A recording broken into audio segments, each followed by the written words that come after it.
activities and content. Axilla is a tunnel for neurovascular structures. Anterior axillary fold is formed by pectoralis major, posterior by latissimus dorsi and teres major.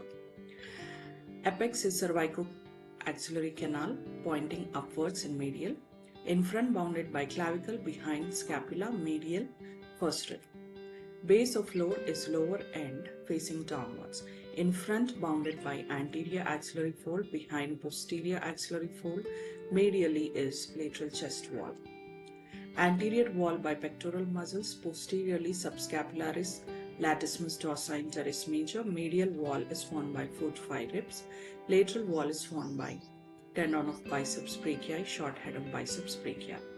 Content: axillary artery and vein, cords of brachial plexus, lymph nodes, fibrofatty tissue, axillary tail of breast, long thoracic and intercostobrachial nerves.